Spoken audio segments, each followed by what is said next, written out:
বাঁধাকপি জনপ্রিয় সবজিগুলোর মধ্যে একটি, কিন্তু পছন্দ বলে যদি আপনি বেশি বাঁধাকপি খান তবে কি হবে? ভিটামিন, ফাইবার এবং উপকারী অ্যান্টিঅক্সিডেন্টে পরিপূর্ণ বাঁধাকপির রয়েছে অনেক স্বাস্থ্য উপকারিতা।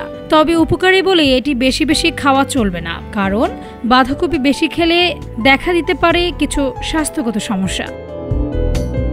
এমনটাই বলেছেন বিশেষজ্ঞরা। চলুন জেনে নেওয়া যাক বাঁধাকপি বেশি খেলে কি সমস্যা হতে পারে।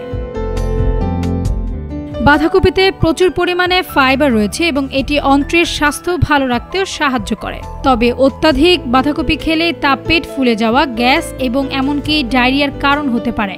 ফ্রন্টিয়ার্স ইন ফার্মাকোলজি প্রকাশিত একটি গবেষণায় বলা হয়েছে যে বাঁধাকপিতে গ্লুকোসিনোলোডস নামে যৌগ রয়েছে, যা রক্তে শর্করা নিয়ন্ত্রণকারী পদার্থে ভেঙে দিতে পারে।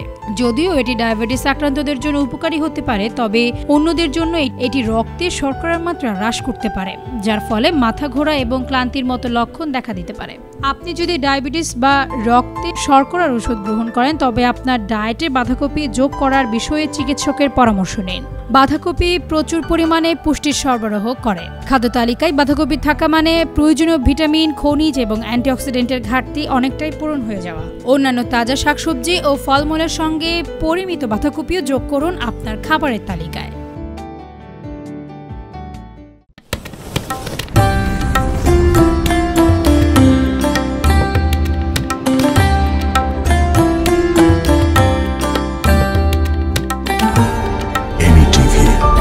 স্বাধীন বাংলার স্বাধীন কণ্ঠ।